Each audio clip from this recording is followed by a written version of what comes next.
Most of us spend our entire lives believing we are, in complete control of our decisions. Right. We think we choose what to buy, who to trust, and what to believe. But the terrifying truth is that almost every choice you make is quietly being manipulated by invisible strings. Yeah, you aren't really making decisions. You are reacting to hidden triggers. Triggers programmed into you before you were even old enough to question them. Exactly. And at first, the trap doesn't look dangerous at all. It's a free sample, a friendly smile, a small favor. Which is exactly why it works. Right. The trap is so perfectly designed, you don't even realize you're already inside it. Welcome to audiobook mode. It is a profound and honestly kind of a chilling realization. It really is. I mean, the moment you start seeing the architecture of your own choices, you realize your free will might not be quite as free as you always assumed. So true. So today, we're taking a deep dive into the hidden world of persuasion and mental manipulation.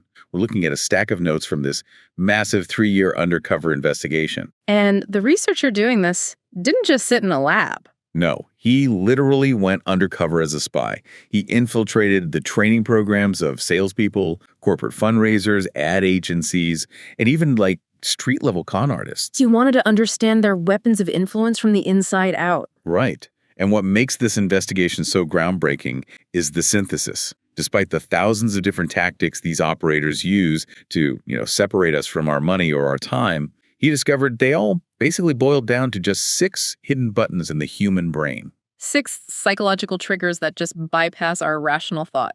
Yeah, they make us say yes on pure instinct. So the mission of this deep dive is to map out those 6 buttons, expose exactly how the experts press them, and most importantly, teach you how to take back control of your own mind. Because for you listening right now, this isn't just theory. No, this is about protecting your wallet, your time, and your autonomy. Absolutely. But to understand the manipulators, we first have to understand the flawed machinery they're exploiting inside our own heads. Right, our biological autopilot. Exactly. In the animal kingdom, behavioral scientists call these fixed action patterns. Think of it like a pre-recorded tape in your brain. Okay. When a specific button is pushed, the tape just plays automatically, regardless of the context. Okay, let's unpack this, because the source material uses this fascinating, almost absurd story about a mother turkey and a polecat. Oh, yeah, the turkey experiment. Right, so from what I understand, a mother turkey is incredibly fiercely protective of her chicks. But scientists found this bizarre loophole in her maternal instinct. Can you walk us through what they actually discovered? Yeah, so it's a perfect illustration of a fixed action pattern. A mother turkey's entire maternal instinct is triggered by just one single stimulus. Just one. Just one.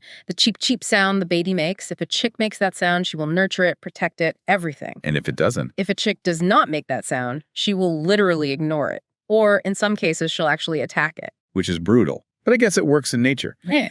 But where it gets really wild is the experiment with the stuffed polecat. A polecat is the turkey's natural mortal enemy, right? Precisely. A mother turkey will viciously attack an approaching polecat on sight. Naturally. But scientists took a stuffed polecat, put a small tape recorder inside it playing the cheep, cheep sound of a baby turkey, and they pulled it toward the mother on a string. And what happened? Because the stuffed enemy emitted that one specific auditory trigger, the mother turkey didn't just tolerate it. She actually gathered her mortal enemy under her wings to protect it. That is insane. And the moment they turned the tape recorder off, she viciously attacked it again. It's just hard to wrap your head around. But before we sit back and judge the turkey, we have to realize humans possess the exact same pre-recorded tapes. We really do. There was this jewelry store manager in Arizona struggling to sell a specific batch of turquoise jewelry. Oh, the turquoise story is a classic. Yeah, it is. It was peak tourist season, the price was completely fair, but absolutely no one was buying it,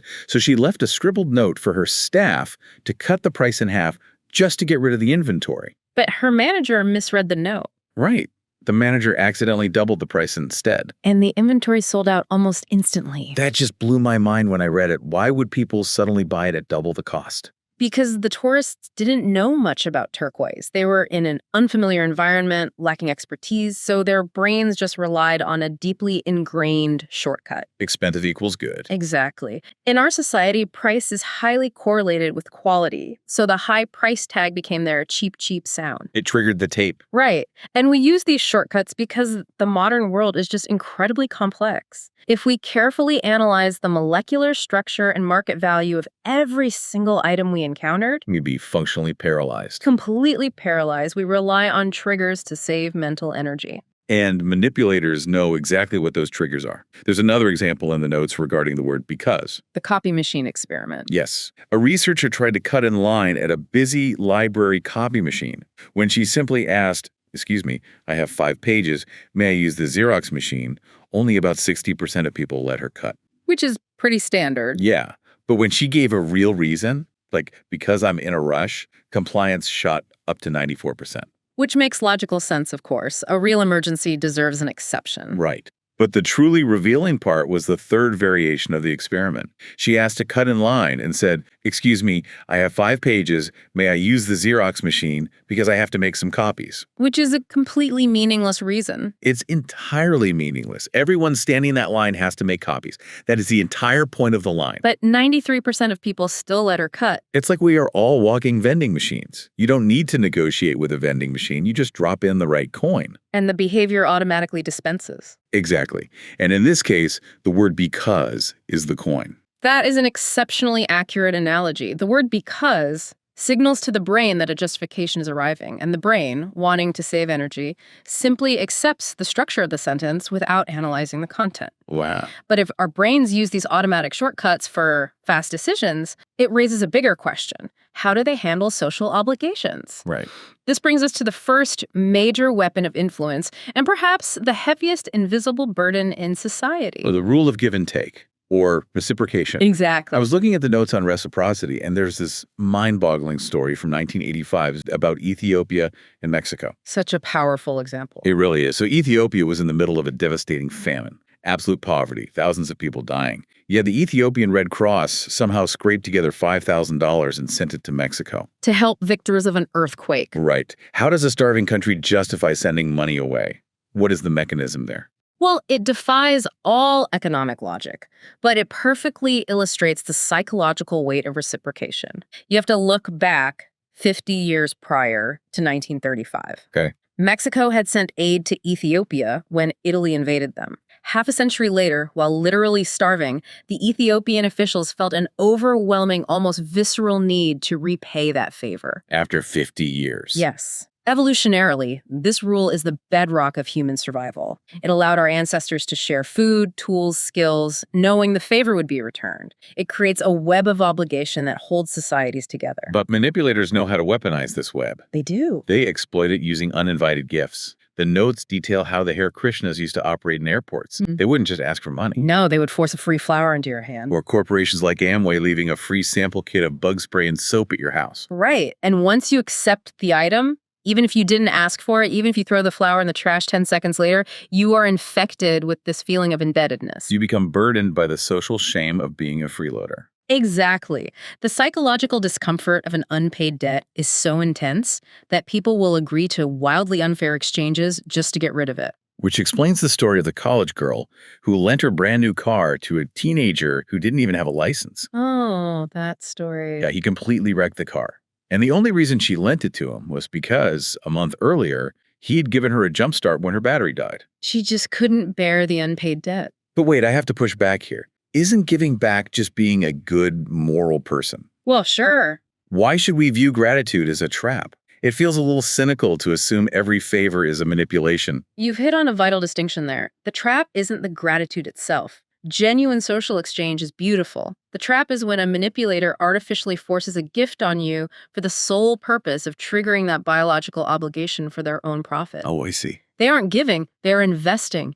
They initiate the exchange, they dictate the terms, and they reap a disproportionate reward. Okay, that makes sense. It's the asymmetry and the hidden intent. And they don't even have to give you a physical item to trigger this. There's this tactic in the notes called rejection then retreat. Yeah. A kid tried to sell the researcher a $5 ticket to a Boy Scout circus. The researcher said no. Instantly, the kid says, "Well, if you don't want a ticket, how about buying some of our chocolate bars? They're only $1." And the researcher bought 2. Even though he hated chocolate and loved his money, why did his brain surrender just because the price dropped? Because of how the brain perceives a concession. By dropping the request from $5 to $1, the boy made a concession. Okay. And the rule of reciprocity dictates that if someone makes a concession to you, you are socially obligated to make a concession in return. Wow. Your brain feels an immense pressure to meet them in the middle. But this tactic also utilizes a deeper biological mechanism called the contrast principle. How does the contrast principle work? Well, our brains are not built to evaluate things in absolute terms. They only understand things relative to what just happened. Like comparing two things side by side. Exactly. Imagine lifting a heavy box and then immediately lifting a light box. The light box feels like a feather, much lighter than it actually is, because your sensory baseline was just manipulated. So when the boy pitched a $5 ticket, he set a high baseline. Right. And compared to $5, $1 suddenly feels negligible. So they manipulated the baseline. They did. The notes actually applied this exact mechanism to the Watergate scandal. And looking at this purely from a neutral negotiation standpoint, the mastermind behind the break-in initially pitched an insane $1 million plan involving kidnapping in yachts. Which the committee rejected. Naturally. Then he came back with a $500,000 plan. Rejected again. Finally, he pitched a bare-bones $250,000 plan that was just a simple wiretapping burglary. And suddenly, the felony burglary seemed like a reasonable compromise. It's wild. By retreating from an extreme position, he triggered reciprocation. The committee felt they had to concede something because he was conceding so much. And the contrast made the final plan look cheap and simple. Precisely. So manipulators can use a fake favor to corner us. But what happens when we aren't sure what to do? When there is no one-on-one negotiation and we're just, lost in a group?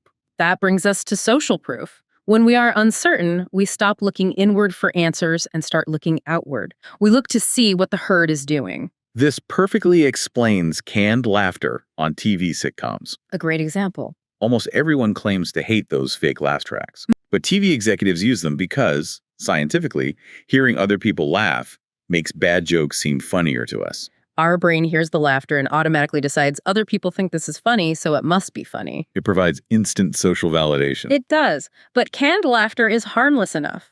This herd mentality goes to terrifying extremes. The notes detail a massive observational study of a doomsday cult in Chicago. Oh, I read this. This group believed a flood was going to end the world and a UFO would arrive at midnight to save the true believers. They sold their possessions, quit their jobs, and waited. And midnight came and went. No UFO, no flood. So the logical response would be to admit they were scammed and go home, right? You would think so. But instead of admitting they were wrong, they suddenly started recruiting new members aggressively. They called newspapers, they hit the streets because their physical proof was destroyed. The only way to validate their reality was through social proof. If they could convince the crowd to believe, the sheer volume of believers would make their delusion feel true again. That is haunting. And social proof has an even darker side when it comes to emergencies. The deep dive notes mention the tragic 1965 case of Catherine Genovese in New York. Yes. She was attacked outside her apartment building.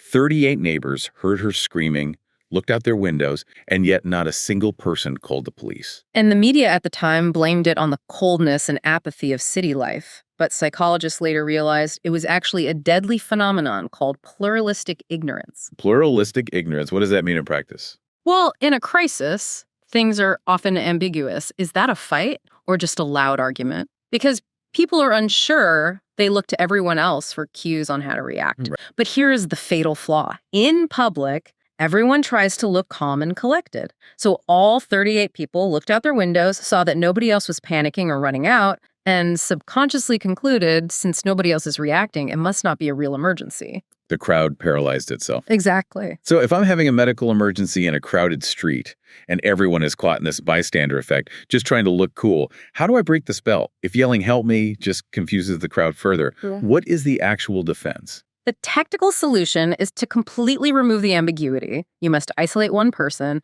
point directly at them, and give a specific command. Like what? Like, you in the blue shirt, I am having a heart attack. Call an ambulance right now. And that works. By doing that, you instantly destroy the pluralistic ignorance. You assign undeniable responsibility to one individual. Once that one person breaks from the herd to help you, the social proof flips entirely and the rest of the crowd will suddenly rush in to assist. That is incredibly empowering to know. It really is. Now, it's not just strangers we follow blindly. The manipulators also know how to weaponize our actual friends. This is the liking principle. Tupperware parties. Yes, the ultimate example of this. You aren't buying plastic bowls from a faceless corporation. You're buying them from your friend sitting across the living room. It's almost socially impossible to say no. Because the operators know that our affection for someone acts as a psychological halo, completely blinding us to their commercial motives. Wow. And this halo effect can even be manufactured by strangers. There was a car salesman in Detroit named Joe Girard who became a millionaire using just this principle. How did he do it?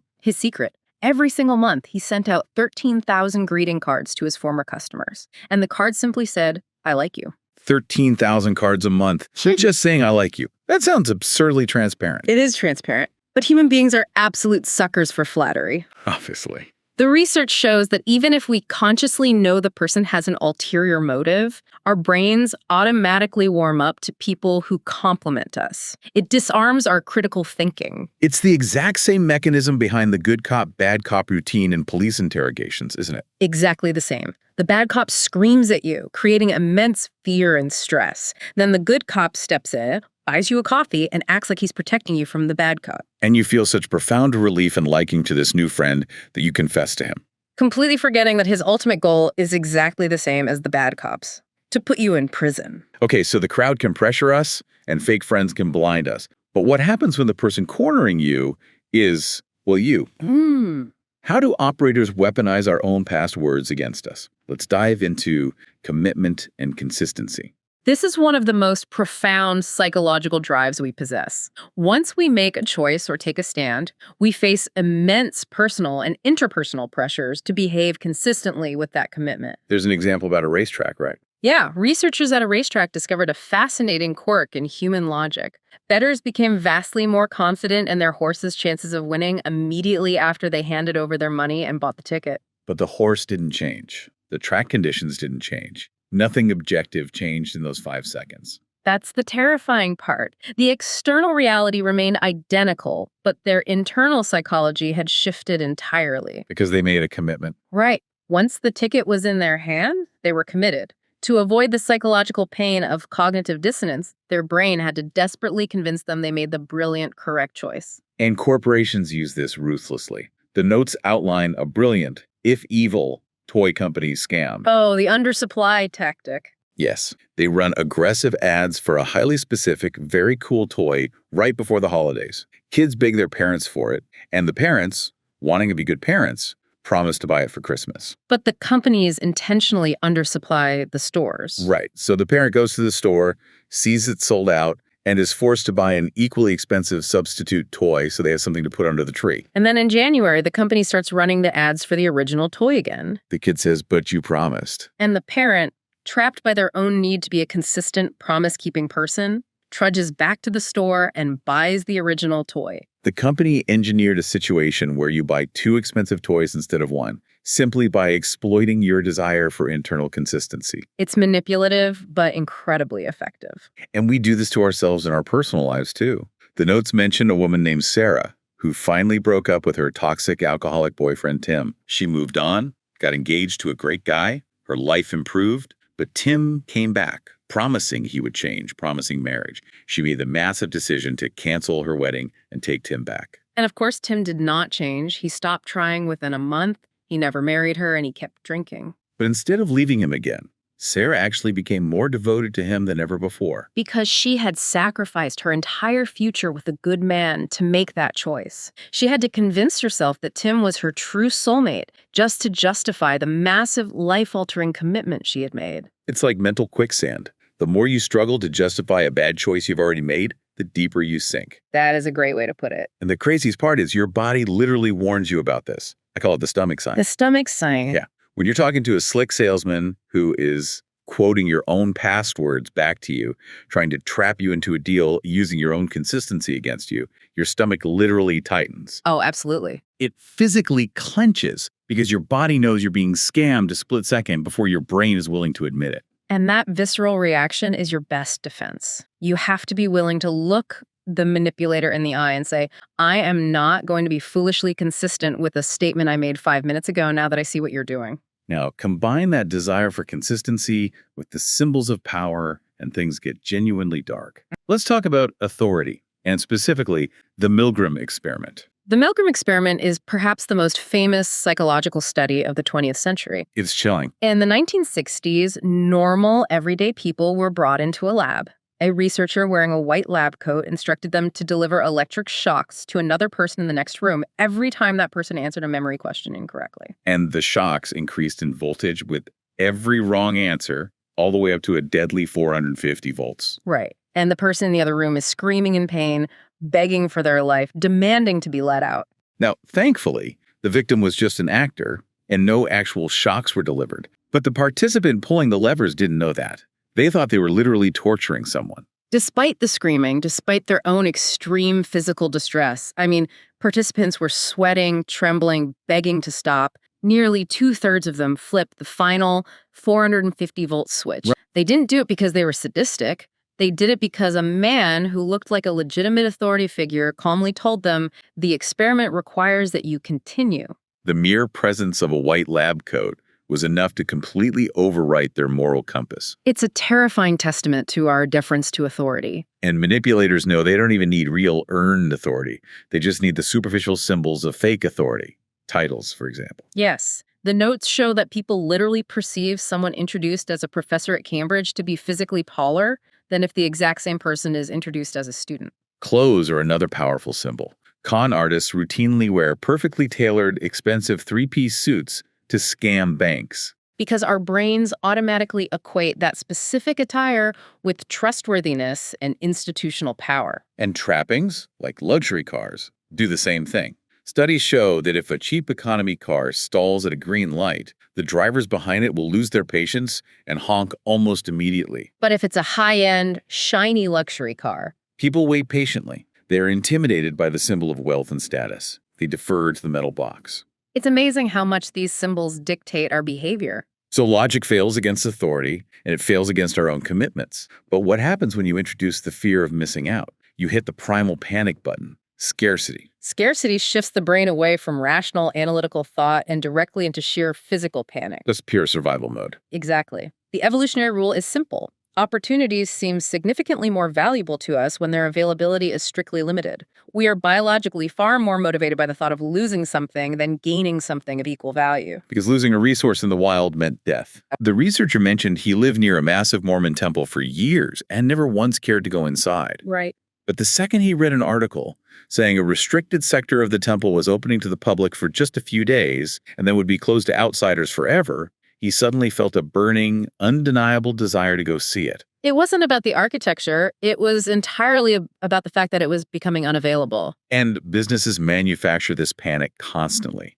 Artificial deadlines. Only 5 items left in stock. It creates an illusion of impending loss, bypassing your ability to ask if you actually need the item. It even applies to information and rules. The Romeo and Juliet effect shows that when parents strictly ban teenagers from seeing each other, it doesn't stop the romance. It actually fuels their obsession and makes them feel more deeply in love. The scarcity of their freedom makes them fight ferociously for it. Or when Miami banned a specific type of laundry detergent because it was bad for the environment, citizens started hoarding it. They smuggled it over county lines and suddenly convinced themselves that the banned soap washed their clothes better than any other brand. Because when something is restricted, our brain takes a shortcut and assumes it must be incredibly valuable. But the absolute peak of the scarcity weapon is what operators call the feeding frenzy. Oh, this one is brutal. This is when scarcity is combined with direct, visible competition. Car sellers do this perfectly. They will intentionally tell 3 different prospective buyers to come look at a used car at the exact same time. Right. The first guy is looking at it, kicking the tires, trying to point out flaws to negotiate the price down. Suddenly, a second guy walks up. And the atmosphere instantly changes from a casual inspection to a panicked competition. The first buyer realizes if he doesn't buy it right now, this other guy will take it away from him forever. He stops thinking about the engine, he stops thinking about the price, and he starts thinking solely about winning. The rational mind just goes completely offline. So how do we possibly defend against this? When your brain is screaming that you're about to lose out on a deal, how do you stop? You have to rely on your physiology, just like the stomach sign. When you are caught in a scarcity trap or a feeding frenzy, your heart will literally start racing. Your adrenaline spikes. You can feel the blood in your ears. That rush of panic. Yes, when you feel that physical, overwhelming rush, that is your signal to stop, step back, take a breath, and ask yourself, why do I want this item? Right. Remind yourself that a scarce biscuit does not taste any better just because it's rare. The joy is in possessing the scarce item, not in experiencing it. You have to intellectually separate the panic of the competition from the actual practical function of the item you are buying. Okay, let's pull all of this together. We've navigated the 6 hidden weapons: reciprocation, commitment, social proof, liking, authority, and scarcity. That's all of them. The ultimate defense against all of them seems to be aggressive awareness. We have to change the way we label the world in our minds. I completely agree. If a salesperson forces a free fire extinguisher into your hands just so they can guilt you into buying an outrageously expensive home alarm system, you have to mentally redefine that extinguisher. It is not a gift. It is a sales tactic. And you do not owe a sales tactic your money or even your politeness. Precisely. You must ruthlessly question the true motives of authority figures. Are they really an expert? And are they telling you the whole truth right now, or just what benefits them? You must listen to that tightening in your stomach when someone tries to trap you with your own need to be consistent. You have to reclaim your autonomy in a world that is meticulously designed to bypass your critical thinking. Absolutely. And why does this matter for you listening right now? Because every single day, from the moment you wake up, your attention, your money, and your freedom of choice are under siege. There are operators out there playing mental judo with your biology. They use your own natural evolutionary instincts against you. Knowing these rules, seeing the invisible strings attached to your choices, is the only way to ensure the life you build is actually your own. It's the only defense we have. Which brings me to one final thought for you to chew on today. We've established that these mental shortcuts, like the herd mentality, the rule of reciprocation, the deep respect for authority, they are profoundly hardwired into our human survival. Right. They are the exact reasons our ancestors were able to build complex societies, trust one another, and make split-second decisions to survive in a very dangerous world. They are what make us human. So if these triggers are our natural default setting, the very things that make us human, are the people exploiting them actually doing anything wrong? That's a good question. Or are they just playing the ultimate human game better than the rest of us? The next time you find yourself saying yes to something you didn't really want, ask yourself, who is really responsible? The manipulator who cleverly pushed the button, or your own biology?